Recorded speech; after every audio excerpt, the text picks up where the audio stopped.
nằm xuống đất.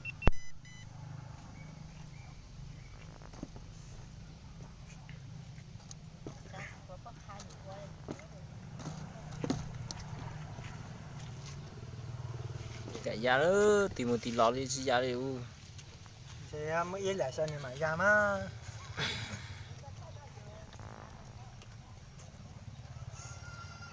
Ok được đấy. Rồi pi nữa. Thấy ra chưa đó. Nó vậy ra thì tia rồi nó. Nó ba tô.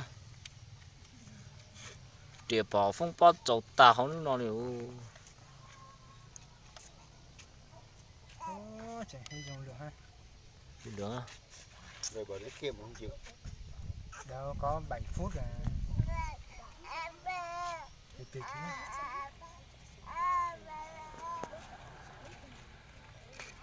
mình hồi hộp quá mình biết nó bay như nào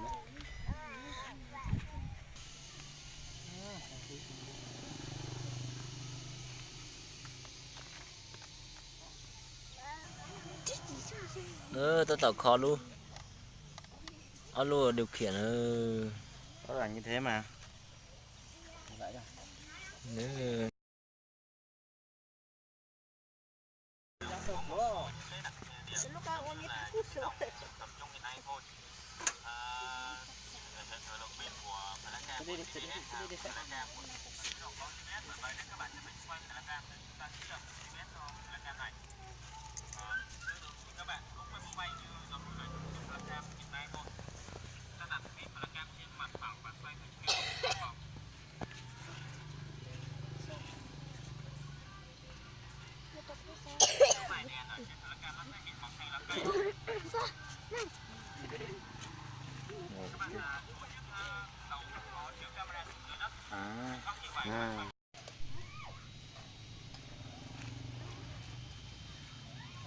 sao mấy vòng như thế hả? Rồi cái đất thành nhớ nó chịu.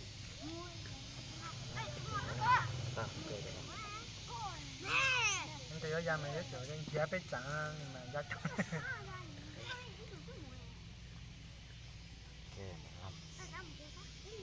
Tao theo chỉ ra mà ở trong cái theo. Ô, anh ra là bây cho giờ cái đồng Sẽ nó xem một đây đây. cái đồng này mới. Rồi lên cái em ra đó, phi ra đó. Game ấy thử. Đừng cho tôi tí đó. Ra từ nữa. Ra đi. Một số đủ.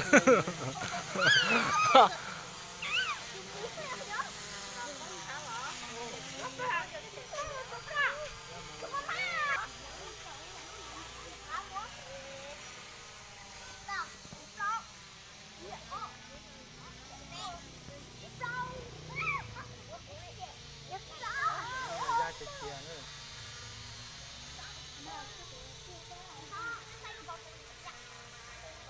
Chia sổ rồi nó. xa quá mình nghĩ qua. Mình nghĩ qua ông điều khiển nó.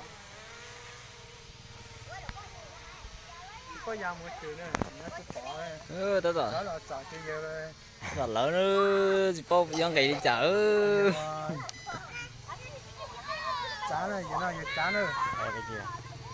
Chán rồi. Cho nó cái này giờ chán rồi, giờ chán phải chưa? Một xe thầu phải chụp bỏ. Tao là phải nói. Qua là phải nói thế.